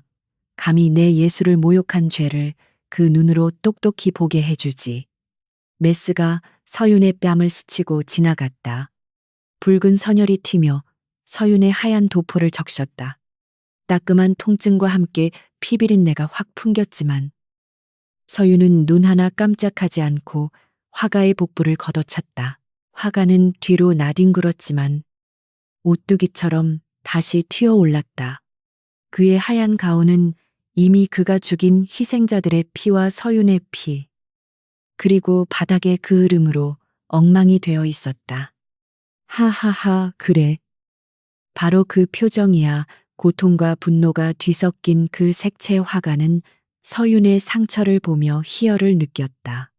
그는 완전히 미쳐 있었다. 서윤은 이자와 정상적인 대화나 대결이 불가능함을 깨달았다. 놈을 멈추려면 숨통을 끊어놓는 수밖에 없었다. 한편 십자가 형틀에 묶인 설화는 자욱해지는 연기 때문에 숨을 쉬기가 힘들었다. 매캐한 연기가 폐를 찌르고 눈을 멀게 했다. 그녀는 서윤이 피를 흘리는 모습을 보고 필사적으로 몸부림쳤다. 재갈 물린 입에서 억눌린 신음이 터져 나왔다. 밧줄은 단단했지만 그녀는 포기하지 않고 손목을 비틀어 매듭을 느슨하게 만들려 애썼다. 손목살이까져 피가 흘렀지만 그녀는 고통을 무시하고 오직 탈출에만 집중했다. 객석 쪽에서는 탈출하려는 귀족들과 그들을 막으려는 민대감의 사병들, 그리고 그 틈을 헤집는 바타르와 칠성이 뒤엉켜 난장판이 벌어지고 있었다. 바타르는 거대한 도끼를 휘두르며 접근하는 사병들을 장난감처럼 날려버렸다. 어딜 가려고 쇼는 아직 안 끝났어. 그는 출구를 가로막고 서서 아무도 나가지 못하게 했다. 칠성은 쇠구슬을 쏘아 벽에 걸린 그림들과 장식품들을 떨어뜨려 혼란을 가중시켰다. 민대감은 자신의 사병들이 맥없이 쓰러지는 것을 보고 사색이 되어 뒷문으로 도망쳤다. 무대 위의 열기는 점점 더 뜨거워졌다. 화가는 지치지도 않고 메스를 휘둘렀다. 서윤은 검으로 화가의 공격을 막아내며 그의 빈틈을 노렸다. 화가의 공격은 빠르고 집요했지만 패턴이 단순했다. 그는 오로지 상대의 얼굴을 훼손하는 데에만 집착하고 있었다. 서윤은 일부러 얼굴 쪽 방어를 느슨하게 하여 미끼를 던졌다. 예상대로 화가는 서윤의 눈을 노리고 깊숙이 파고들었다. 잡았다. 화가가 승리의 미소를 짓는 순간 서윤은 몸을 옆으로 틀어 공격을 피하고 검손잡이 끝으로 화가의 명치를 강하게 가격했다. 컥 화가는 숨이 막혀 비틀거렸고 서윤은 그 틈을 놓치지 않고 검을 휘둘러 화가의 손목을 베었다. 툭 하는 소리와 함께 피 묻은 메스가 바닥에 떨어졌다. 아, 내 손, 내 신성한 손이 화가는 잘려나간 듯한 고통에 손목을 부여잡고 비명을 질렀다. 그러나 그는 포기하지 않았다. 그는 바닥에 떨어진 메스를 줍기 위해 기어가려 했다. 서윤이 발로 메스를 멀리 차버리자 화가는 원독 서린 눈으로 서윤을 노려보았다. 죽여버릴 거야. 내 완벽한 세상을 망친 내 놈을 갈기갈기 찢어서. 그때 천장의 거대한 들보가 불길을 이기지 못하고 무대 한쪽으로 무너져 내렸다.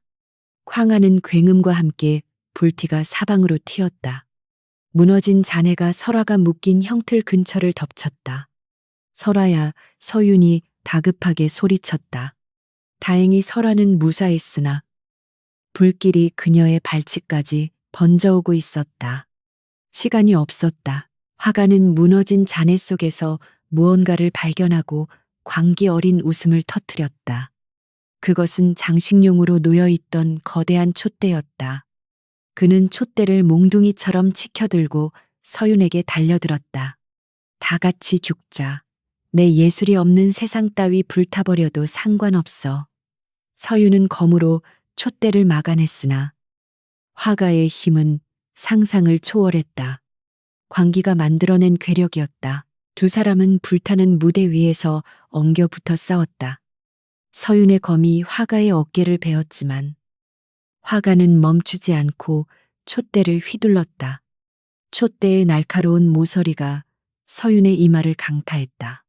서윤은 눈앞이 번쩍하며 비틀거렸다. 피가 눈으로 흘러내려 시야가 붉게 물들었다. 화가는 서윤이 쓰러진 틈을 타 그의 목을 조르기 시작했다. 죽어 죽으란 말이야. 질식할 것 같은 고통 속에서 서윤은 희미해지는 의식을 다잡았다. 이대로 죽을 수는 없었다. 설화를 두고 갈 수는 없었다. 그는 바닥을 더듬어 손에 잡히는 것을 찾았다. 차갑고 날카로운 감촉. 아까 화가가 떨어뜨린 메스였다. 서윤은 마지막 힘을 짜내어 메스를 움켜쥐었다. 그리고 자신을 누르고 있는 화가의 옆구리를 향해 힘껏 찔러 넣었다. 크악 화가는 비명을 지르며 서윤에게서 떨어져 나갔다. 그는 옆구리에 박힌 메스를 빼내려 발버둥쳤다. 서윤은 거친 숨을 몰아쉬며 비틀비틀 일어섰다. 주변은 온통 불바다였고 열기로 인해 숨조차 쉬기 힘들었다. 이제 이 미친 연극의 막을 내릴 시간이었다. 서윤은 검을 고쳐 잡고 고통에 몸부림치는 화가에게 다가갔다. 옆구리에 박힌 메스를 뽑아내자 검붉은 피가 분수처럼 솟구쳤으나 화가는 고통 대신 기괴한 희열의 찬 웃음을 터뜨렸다. 불길이 그의 뒤에서 춤추며 거대한 후광을 만들어내고 있었고 그는 자신이 지옥의 화마조차 통제하는 지휘자가 된 양 착각하고 있었다. 보아라, 이 붉은색이야말로 생명의 가장 순수한 형태다. 모든 불순물이 타오르고 오직 본질만이 남는 순간이지. 그는 비틀거리면서도 바닥에 떨어진 붓을 집어들었다. 피 웅덩이를 먹물 삼아 허공에 난해한 선을 그리는 그의 모습은 광기 그 자체였다. 서윤은 검끝을 바닥으로 내린 채 불타는 무대 위에서 그 광경을 차갑게 응시했다. 그의 이마에서 흐르는 피가 시야를 가렸지만 눈빛만은 흔들림 없이 화가의 영혼을 꿰뚫고 있었다. 네가 말하는 본질이란 고작 이런 것이냐? 서윤의 목소리는 불길 속에서도 또렷하게 울려 퍼졌다. 두려움에 떨며 죽어간 자들의 비명, 그리고 타인의 고통을 훔쳐 채운 내 놈의 공허함. 그것이 네가 말하는 예술의 실체다. 서유는 한 발짝 다가갔다. 검이 아닌 말로써 놈의 뼈를 깎아내릴 작정이었다. 화가는 붓을 멈추고 서윤을 노려보았다. 닥쳐, 너 같은 범인이 무엇을 알겠느냐. 나는 저들에게 영생을 부여했다. 썩어 문드러질 육신을 영원한 아름다움으로 박제했단 말이다. 그는 불길에 녹아내리는 유리장들을 가리켰다. 그 안의 얼굴들은 열기에 뒤틀려 흉측하게 변해가고 있었다. 서유는 비웃음을 흘렸다. 영생, 저걸 보아라. 네가 박제한 것은 아름다움이 아니라 공포다. 매향의 얼굴을 봐라. 저건 슬픔이 아니야. 그저 살려달라고 애원하는 짐승의 표정일 뿐이지. 서윤의 지적은 화가의 가장 아픈 곳을 찔렀다. 화가는 평생 자신의 작품이 완벽하다고 믿어왔으나 무의식 깊은 곳에서는 피사체들이 내뿜는 원초적인 공포를 지울 수 없어 괴로워했었다. 아니야. 그건 승화된 감정이야. 화가가 부정하며 뒷걸음질 쳤다. 서윤은 멈추지 않고 몰아붙였다. 너는 실패했다. 너는 사람의 얼굴을 가졌지만 그 안에 담긴 마음은 한 번도 갖지 못했어. 네 작품은 껍데기에 불과해. 싸구려 모조품. 그 이상도 이하도 아니다. 아니라고 화가가 비명을 지르며 자신의 머리카락을 쥐어뜯었다. 서윤의 말 한마디 한마디가 메스보다 더 날카롭게 그의 자아를 난도질했다. 무너져가는 자존심을 지탱하기 위해 그는 다시 광기를 불러냈다. 증명해 보이겠다. 내 놈의 그 오만한 눈동자를 도려내어 내 최고의 걸작으로 만들어주마. 화가는 피 묻은 붓을 꺾어버리고 품속에서 숨겨두었던 또 다른 흉기, 뼈를 깎는 톱을 꺼내 들었다. 그 순간 십자가 형틀에 묶여있던 설화의 눈빛이 번뜩였다. 그녀는 화가와 서윤이 대치하는 동안 불길에 그을려 약해진 밧줄을 끊기 위해 손목살이 타들어가는 고통을 참아내고 있었다. 마침내 투둑하는 소리와 함께 오른쪽 손목의 밧줄이 끊어졌다. 설아는 자유로워진 손으로 형틀 아래 떨어져 있던 깨진 유리 조각을 집어들었다. 그녀의 손은 피투성이었지만 그 어느 때보다 단단하게 무기를 움켜쥐었다. 화가가 서윤을 향해 돌진하려는 찰나 설화가 짐승 같은 기압과 함께 형틀에서 뛰쳐나왔다. 그녀는 망설임 없이 화가의 등 뒤로 달려들어 유리 조각을 놈의 어깨에 깊숙이 박아 넣었다. 이건 매향이의 몫이다. 화가가 고통에 몸부림치며 비명을 질렀다. 크아하기 쥐새끼 같은 년이 그가 몸을 비틀어 설화를 쳐내려 했으나 설화는 이미 바닥을 구르며 서윤 쪽으로 피한 뒤였다. 지금입니다. 설화의 외침에 서윤은 땅을 박차고 날아올랐다. 화가는 어깨에 박힌 유리 조각을 뽑아내느라 반응이 늦었다. 서윤의 검광이 허공을 가르며 화가의 눈앞을 스쳤다. 그러나 서윤은 베지 않았다. 대신 검손잡이로 화가의 손목을 가격해 톱을 떨어뜨리게 한 뒤 놈의 멱살을 잡고 그대로 불타는 기둥 쪽으로 밀어붙였다. 쾅하는 소리와 함께 화가의 등이 불타는 나무 기둥에 부딪혔다. 화가는 피를 토하면서도 서윤의 목을 조르려 손을 뻗었다. 그의 눈동자는 이미 이성이 증발하고 살에만 남은 텅 빈 구멍 같았다. 나는 죽지 않아. 내 예술은. 서윤은 놈의 손을 쳐내고 바닥에 떨어져 있던 화가의 메스를 집어들었다.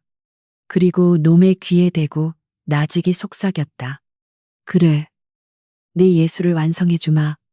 작가가 작품 속에서 죽는 것만큼 완벽한 결말은 없겠지.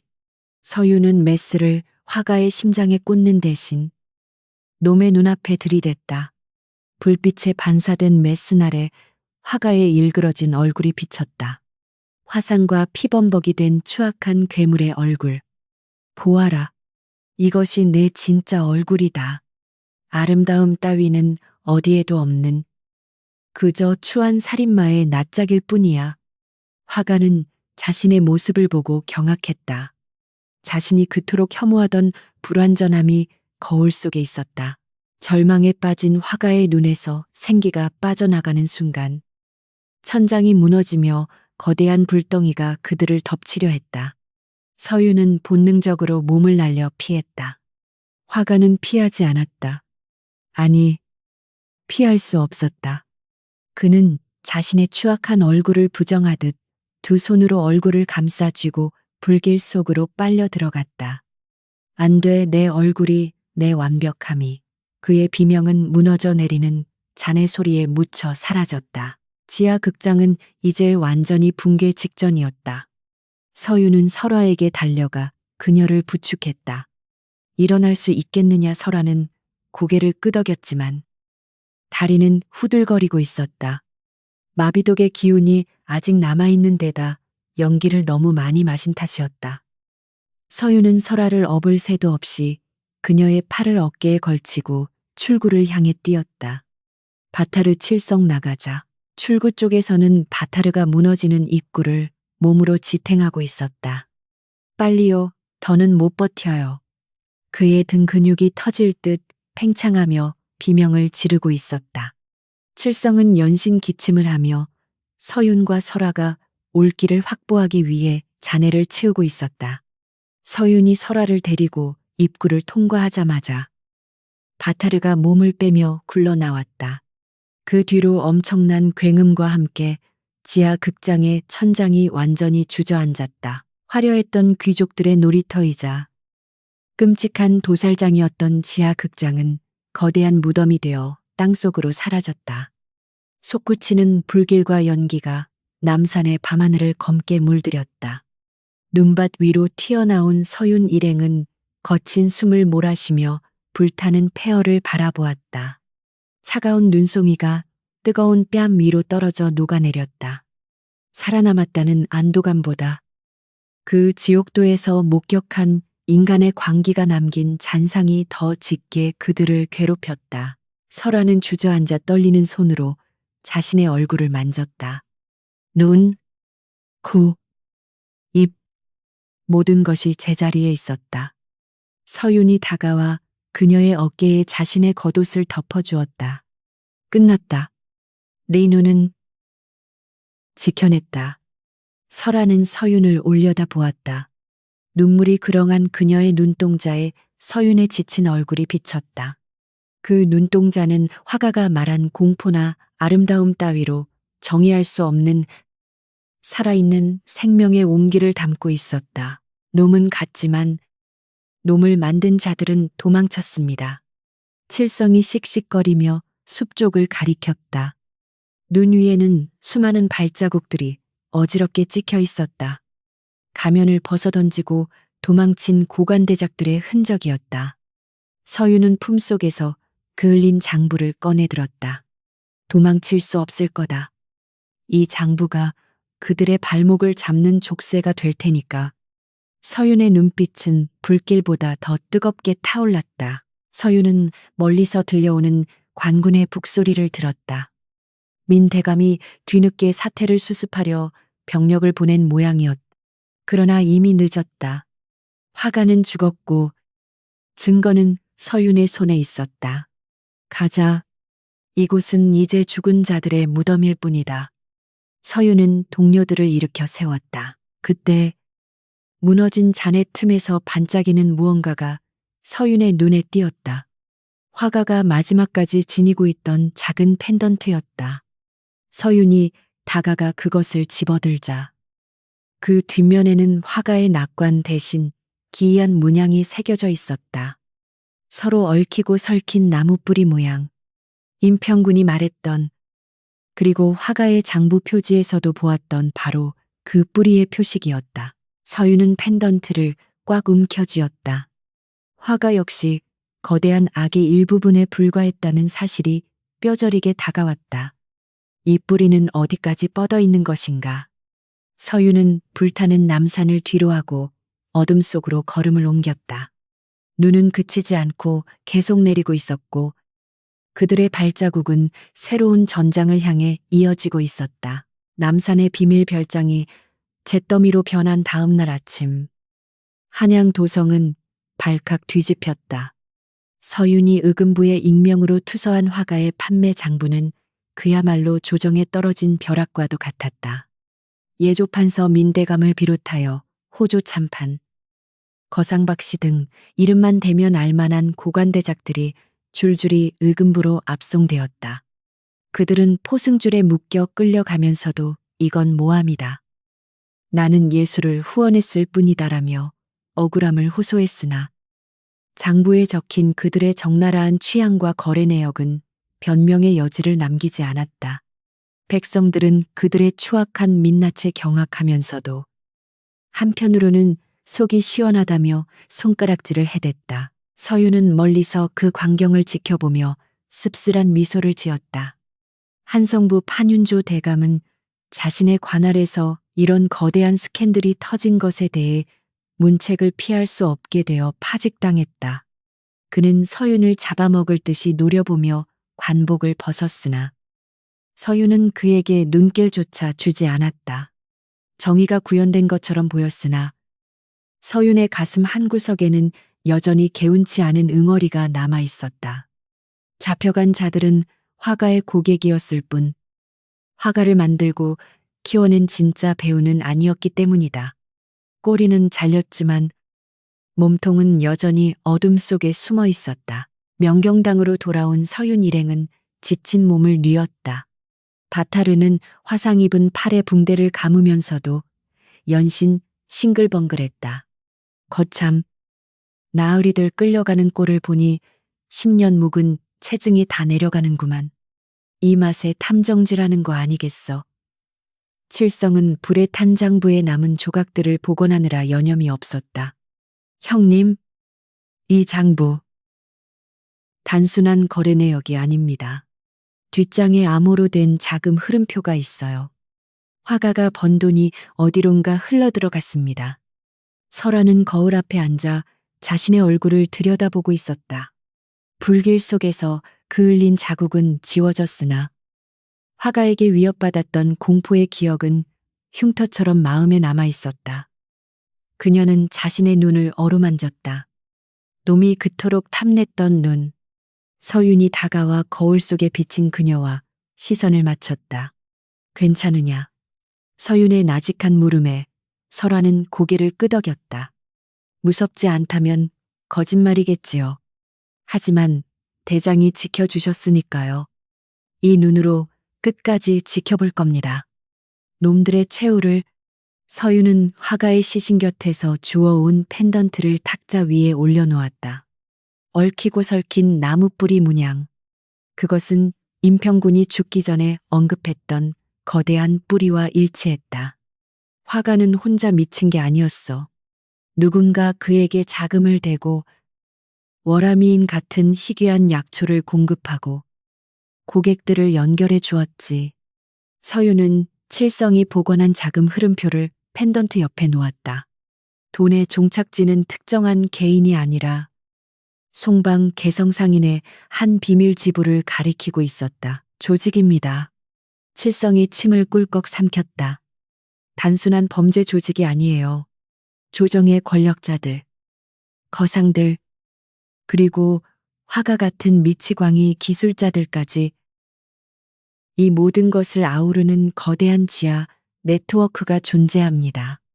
서윤은 고개를 끄덕였다. 그들은 이 조직을 뿌리라고 부르기로 했다.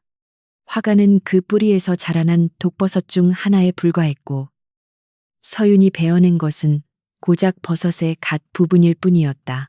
놈들은 사람의 욕망을 먹고 자란다. 서윤은 펜던트를 꽉 움켜쥐었다. 권력욕, 명예욕, 그리고 화가 같은 뒤틀린 예술욕까지. 뿌리는 그 욕망을 충족시켜주는 대가로 조선의 피를 빨아먹고 있어 이번 사건으로 뿌리의 존재가 수면 위로 드러났으니 놈들도 가만히 있지는 않을 것이었다. 명경당은 이제 단순한 해결사가 아니라 거대한 암흑 조직의 표적이 되었다. 며칠 뒤 명경당 앞으로 이름 없는 서신 한 통이 배달되었다. 봉투 안에는 백지 한 장이 들어 있었는데 불빛에 비춰보자 투명한 물로 쓴 글씨가 드러났다. 가지는 쳐낼 수 있어도 뿌리는 땅속 깊이 있어 보이지 않는 법. 밤길 조심하게. 젊은 탐정. 명백한 경고였다. 바타르가 도끼를 집어들며 으르렁거렸다. 이 자식들이 당장 쳐들어가서 다 갈아엎어 버릴까요? 서유는 서신을 촛불에 태우며 차분하게 대답했다. 아니, 서두르면 당한다. 놈들은 땅속에 있다. 우리도 땅속으로 스며들어야 해. 서유는 벽에 걸린 한양지도 위에 새로운 깃발을 꽂았다. 화가의 장부에서 발견된 또 다른 연결고리. 바로 인신매매와 관련된 항구였다. 다음은 여기다. 뿌리가 영양분을 공급받는 통로를 하나씩 차단한다. 첫눈이 녹고 질척해진 거리 위로 다시 차가운 바람이 불어왔다. 서유는 창문을 열고 겨울 하늘을 올려다보았다. 화가가 남긴 잔혹한 그림들은 사라졌지만 세상은 여전히 잿빛이었다. 그러나 서윤의 눈빛은 그 어느 때보다 맑고 강렬했다. 그는 이제 자신이 무엇과 싸워야 하는지 정확히 알고 있었다. 그것은 눈에 보이는 살인마가 아니라 그 살인마를 잉태하는 시대의 어둠 그 자체였다. 설아가 따뜻한 유자차를 내왔다. 준비되셨습니까? 그녀의 물음에 서유는 미소로 답했다. 물론이다. 사냥은 이제 막 시작되었으니까. 칠성은 새로운 무기를 손질했고 바타르는 신발끈을 조염했다. 명경당의 식구들은 두려움 대신 결기로 무장했다. 그들은 작지만 단단한 돌멩이가 되어 거대한 뿌리가 얽혀 있는 땅을 조금씩 깨트려 나갈 것이었다. 그날 밤 서유는 장부에 새로운 기록을 남겼다. 사건 번호 1 종결. 그러나 뿌리와의 전쟁 개시. 붓을 놓는 서윤의 손끝에서 먹물이 번져 마치 검은 뿌리처럼 종이를 잠식해 들어갔다. 하지만 서윤은 그 위에 붉은 인장을 꾹 눌러 찍었다. 그것은 어둠을 부정하는 선명한 핏빛 맹세였다. 한양의 밤은 깊고도 길었다. 하지만 명경당의 등불은 꺼지지 않고 새벽까지 타올랐다. 어둠이 깊을수록 별은 더 밝게 빛나는 법이다. 서윤과 그의 동료들은 그 별빛을 길잡이 삼아 보이지 않는 적이 도사린 깊은 심연 속으로 거침없이 걸어 들어갈 준비를 마쳤다. 그들의 등 뒤로 하얀 눈이 소복이 쌓이며 지난날의 발자국을 지우고 새로운 길을 열어주고 있었다.